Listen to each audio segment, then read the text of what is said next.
Hi everyone, welcome to education point. So जैसे कि आपको पता है कि हम क्लास 11 की जो एनसीईआरटी है ज्योग्राफी की, उसे कवर कर रहे हैं। एंड क्लास 11th में आपकी टोटल 2 बुक्स हैं। तो फर्स्ट बुक जो है आपकी फंडामेंटल और फिजिकल ज्योग्राफी, उससे हम यहाँ पे कवर कर रहे हैं। इसके बाद में हम जो है इसकी सेकेंड बुक कवर करेंगे। 2 बुक्स है टोटल इसमें। तो इसकी जो फर्स्ट बुक है उसमें जो है हमने कौन कौन से चैप्टर्स कवर किए थे उसका थोड़ा सा ओवरव्यू देख लेते हैं। सेकेंड चैप्टर से जो है हमने कवर किया था, तो इसमें हमने जो है धरती के एवोल्यूशन के बारे में डिस्कस किया था, एंड मून के एवोल्यूशन के बारे में डिस्कस किया था, एंड लिथोस्फीयर जो पार्ट है हमारी धरती का, उसके एवोल्यूशन के बारे में डिस्कस किया था। देन उसके बाद में जो है we had discuss about the interior of the earth, right. हमारी धरती का जो इंटीरियर है उसके बारे में जो है डिस्कस किया था। 3 लेयर्स आपको देखने को मिलती हैं, crust, mental and core. then we had discussed about the distribution, right। distribution between the, किसके बारे में distribution हमने cover किया था, distribution between the oceans and the continents, right, वो हमने देखे थे। and after that जो है we had discussed about the landforms, different landforms जो आपको यहाँ पे देखने को मिलती हैं। mountains हो गए, आपके hills हो गए, plain areas हो गए, desert areas हो गए, वो देखे थे। Then we had discuss about the geomorphic processes. तो ये कुछ ऐसे प्रोसेसेस होते हैं जिनकी वजह से ये लैंडफॉर्म्स जो है वो क्रिएट होते हैं। देन 7 चैप्टर में अगेन से हमने लैंडफॉर्म्स के बारे में ही डिस्कस किया था, बट ये टेम्परेरी लैंडफॉर्म्स जो होते हैं वो देखे थे। देन 8 चैप्टर में हमने क्लाइमेट के बारे में डिस्कस किया था। And in 9 chapter we had discuss about the solar radiation. Okay, solar radiation बहुत ही इंपॉर्टेंट टॉपिक है आपके लिए। बेसिक कॉन्सेप्ट को अगर आपको समझना है कि किस तरह से धरती जो है वो हीट को लेती है, हीट छोड़ती भी है। देन 10th चैप्टर में जो है हमने टेम्परेचर डिस्ट्रीब्यूशन के बारे में डिस्कस किया था, बहुत ही इंपॉर्टेंट है ये भी, राइट। काफी सारे जो है फैक्ट्स आपको यहाँ पे पढ़ने को मिलेंगे। देन 11th चैप्टर हमने यहाँ पे स्टार्ट किया था जिसमें we were discussing about the water, right. Water के बारे में देख रहे थे, कंडेंसेशन किस तरह से होता है, प्रेसिपिटेशन क्या होती है। तो ये सारे जो कॉन्सेप्ट हैं उन्हें हम यहाँ पे कवर कर रहे थे। तो इसी चैप्टर को जो है आज हम यहाँ पे आगे कंटिन्यू करते हैं। एंड नेक्स्ट हमारे पास जो कॉन्सेप्ट आता है फोग का एंड मिस्ट का। ओके, तो आप फोग भी देखते होगे, मिस्ट भी देखते होगे, इन दोनों के बीच में डिफरेंस क्या है वो पढ़ते हैं। तो क्या होता है कि जब एयर मास का, जब हवा का टेम्परेचर जो है जिसमें बहुत ज़्यादा वाटर वेपर होता है, लार्ज क्वांटिटी होती है, तो वो सडन से गिर जाता है, फॉल ऑफ हो जाता है टेम्परेचर, तो कंडेंसेशन जो है वो आपको देखने को मिलेगा। एंड कहाँ पे होता है कंडेंसेशन, जहाँ पे जो है एटमॉस्फेयर में फाइन डस्ट पार्टिकल्स मिलेंगे। ओके, सो फोग क्या होती है, ये एक तरह से क्लाउड ही होता है with its base at a very near to the ground, ground के बहुत पास होता है। And because of the fog and mist, तो इसी फोग एंड मिस्ट की वजह से जो विजिबिलिटी होती है ना वो पुअर से लेके जीरो तक होती है। एंड अर्बन एंड जो इंडस्ट्रियल सेंटर्स हैं वहां पे क्या होता है कि स्मोक की वजह से जो है बहुत ज्यादा एक बड़ा न्यूक्लियस जो होता है ना फोग एंड मिस्ट क्रिएट होने के लिए, वो मिल जाता है, जो कि यहाँ पे फोग एंड मिस्ट को एक तरह से क्रिएट होने में, फॉर्मेशन के लिए जो है उसके हेल्प करता है। So such a condition when fog is mixed with the smoke, तो जब फॉग जो है वो स्मोक के साथ मिक्सअप हो जाती है तो उस कंडीशन को हम क्या बोल देते हैं, स्मोक बोल देते हैं। So the only difference between the mist and fog, अब मिस्ट एंड फॉग के बीच में एक ही एक डिफरेंस आपको यहाँ पे मिलेगा, डेट जो मिस्ट होती है उसमें जो है ज्यादा मॉइस्चर होता है देन द फॉग, और कोई ज्यादा इसमें डिफरेंस है नहीं। एंड इन मिस्ट, अगर हम मिस्ट की बात करें तो हर एक न्यूक्लियस जो होता है, राइट, हर एक न्यूक्लियस जो होता है वो जो है थिकर लेयर होती है उसमें मॉइस्चर की, मीन दैट मीन्स जो है एक मोटी परत जो है मॉइस्चर की आपको जो है मिस्ट में देखने को मिलेगी as compare to the fog. And mist में जो टेम्परेचर सॉरी यहाँ पे जो मॉइस्चर होता है वो ज्यादा होता है as comparison to the fog. Okay, and ये जो मिस्ट है ये मोस्टली आपको कहाँ पे देखने को मिलेंगे, जो माउंटेनियस एरियाज हैं वहां पे आपको जो है मिस्ट देखने को मिलेगी। as the rising warm air up the slope meets a cold surface। Okay, तो जब क्या होता है कि जो एक तरह से स्लोप से जो है ऊपर की तरफ जो हवा जारी होती है, तो जब ऊपर पहुंचती है तो उसे जो है क्या मिलता है, कोल्ड सरफेस मिलती है।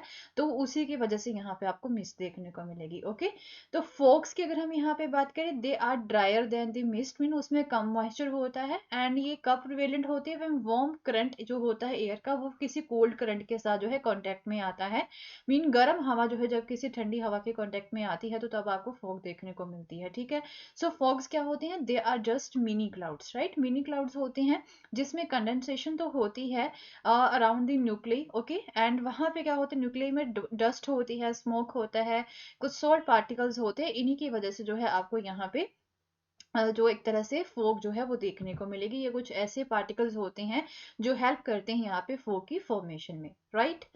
तो अब बात करते हैं अबाउट द क्लाउड्स। ओके, अब क्लाउड्स जो हैं वो कितने टाइप के होते हैं ये भी आपके लिए इम्पॉर्टेंट है। सो थोड़ा बहुत जो है इसके बारे में हमने ऑलरेडी भी डिस्कस किया था, तो अभी थोड़ा सा डिटेल में देखेंगे इसे। तो क्लाउड क्या होता है? It is a mass of minute water droplets और a tiny crystal of the ice formed by the condensation. Condensation process की वजह से जो है एक मास जो बना होता है at the present time, right, at particular time जो है उसमें हवा में कितना पानी है, राइट, कितनी वाटर ड्रॉपलेट्स है या फिर छोटी सी क्रिस्टल्स हैं जो है आइस की कितनी अवेलेबल है एट अ पर्टिकुलर टाइम, तो उसे हम क्लाउड बोल देते हैं। End of the water vapour in free air at considerable elevation. तो अलग अलग जो है हाइट पे जो है आपको डिफरेंट तरह के क्लाउड्स जो है वो देखने को मिलेंगे। ओके, एज द क्लाउड्स जो हैं वो कुछ हाइट पे बनते हैं over the surface of the अर्थ, जो है यहाँ पे क्या होता है कि वो डिफरेंट शेप्स लेते हैं, डिफरेंट तरह के जो है आपको क्लाउड्स देखने को मिलेंगे। तो क्लाउड्स की हाइट, उसके एक्सपेंस, उसकी डेंसिटी, ट्रांसपेरेंसी या फिर ओपेकनेस की वजह से जो है उन्हें हम 4 टाइप्स में जो है आगे डिवाइड कर सकते हैं। तो कौन कौन सी 4 टाइप्स होती हैं इनकी? सबसे पहली जो है it is known as the cirrus cloud, second one is the cumulus cloud, third one is the stratus cloud and fourth one is the nimbus clouds. Okay, cirrus, cumulus, stratus and the nimbus, तो ये 4 type के clouds हैं, इनके बारे में आपको पता होना चाहिए। देन जो है इसके बाद में हम इसके थोड़े से फीचर्स के बारे में देख लेते हैं, थोड़ा सा इसे डिटेल में देख लेते हैं इन चारों ही टाइप्स को।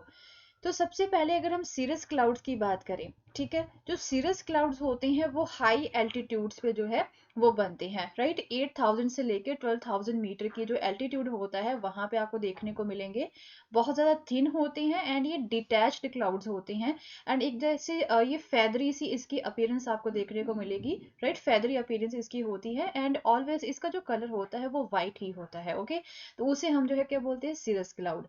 After that we had a cumulus clouds. Okay, तो ये एक तरह से जैसे कॉटन होता है ना, कॉटन का वूल होता है, ये वैसे आपको दिखाई देंगे।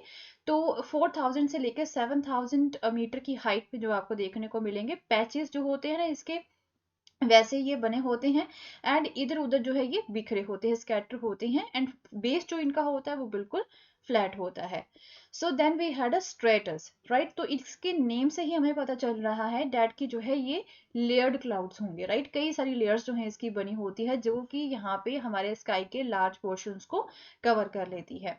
तो क्या होता है कि सडनली यहाँ पे जब एयर मास होती है, जो हवा होती है, राइट, उस वो क्या करती है, उसमें से जो हीट है जब लॉस हो जाती है उस टाइम पे जो है इस तरह के क्लाउड्स आपको देखने को मिलेंगे। अलग अलग जो है डिफरेंट टेम्परेचर्स यहाँ पे जो है उसे देखने को मिलता है हवा को, तो उसकी वजह से जो है ये क्लाउड्स आपको देखने को मिलते हैं। Okay, then we had a nimbus. Okay, तो ये इसका जो कलर होता है वो ब्लैक या फिर डार्क ग्रे होता है एंड ये मिडिल लेवल्स पे बनते हैं, बिल्कुल सरफेस के बिल्कुल पास ही होते हैं, very near to the surface of the earth and बहुत ज़्यादा डेंस होते हैं, बहुत ज़्यादा घने होते हैं and they are opaque to the rays of the sun. And sometime जो है क्लाउड्स एक तरह से ऐसे दिखाई देती है कि बिल्कुल जो ग्राउंड को ही वो टच कर रहे हैं एंड इतने पास होते हैं, इतने जो है ज़्यादा हाइट पे नहीं होते हैं।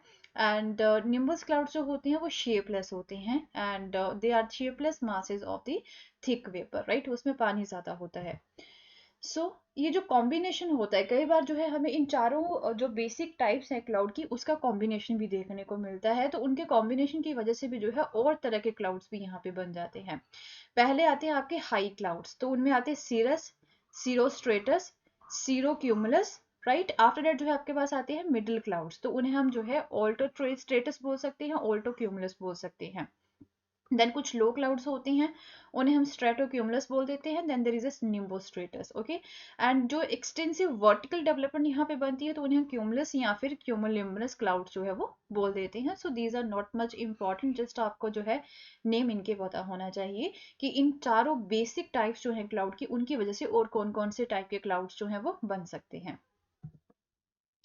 So then we had a precipitation. ठीक है, बारिश की बात करते हैं, आप प्रेसिपिटेशन की बात करते हैं, तो जो कंटिन्यूस कंडेंसेशन प्रोसेस होता है फ्री एयर में उसकी वजह से जो है कंडेंस पार्टिकल जो होते हैं वो क्या होते हैं कि साइज में ग्रो होते हैं।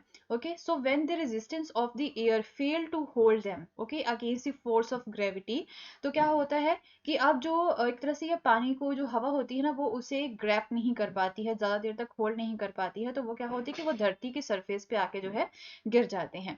So after the condensation of the water vapour, जो रिलीज होता है मॉइस्चर का, जो ये मॉइस्चर नीचे गिरता है उसे हम प्रेसिपिटेशन बोलते हैं। ठीक है, लिक्विड या फिर सॉलिड फॉर्म में प्रेसिपिटेशन हो सकती है। एंड अगर हम बात करें कि वाटर की फॉर्म में जब यहाँ पे प्रेसिपिटेशन हो रहा है उसे हम रेनफॉल बोलते हैं।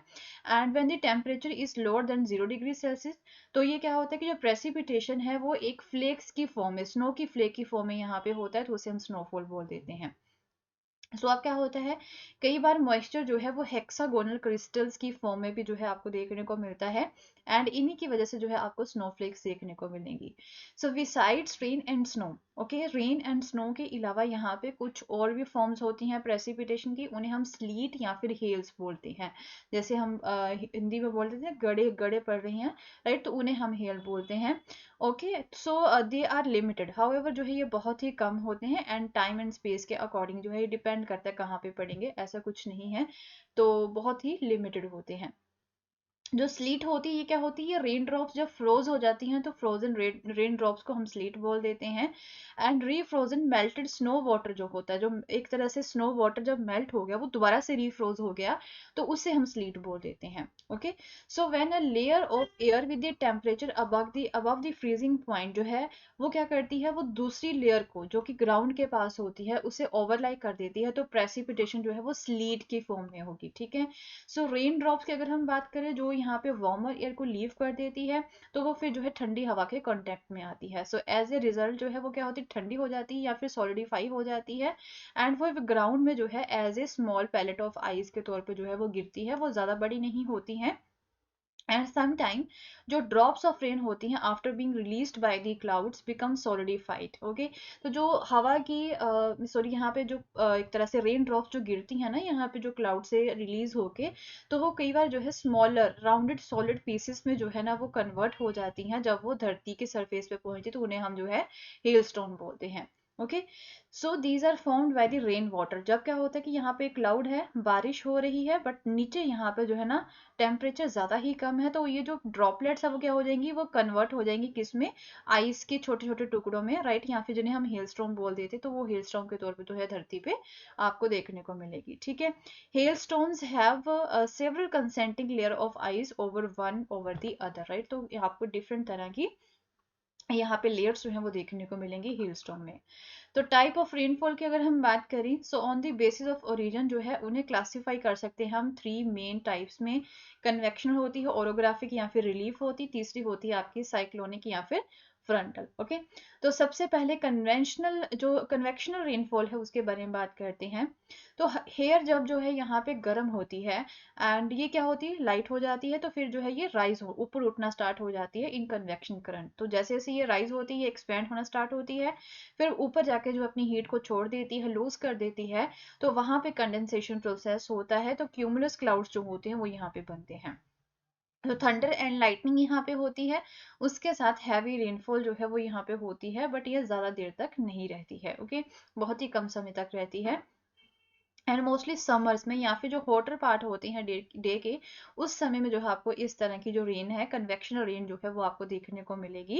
एंड मोस्टली जो इक्वेटोरियल रीजन है, आपकी इक्वेटर के आसपास के जो रीजन्स हैं वहां पे आपको इस तरह की रेनफॉल देखने को मिलेगी। या फिर जो कॉन्टिनेंट्स हैं आपके, उसके जो इंटीरियर पार्ट्स है वहां पे इस तरह की रेनफॉल देखने को मिलेगी, स्पेशली जो नॉर्दर्न हेमिस्फीयर है। ओके, नॉर्दर्न हेमिस्फीयर जो है वहां पे आपको जो है ये चीज देखने को मिलेगी। So that's all for the day and we will continue with this same chapter in our next video. And अगर आपको मेरा कोर्स पसंद आया तो इसे शेयर करना ना भूलें. Thank you so much. Have a nice day.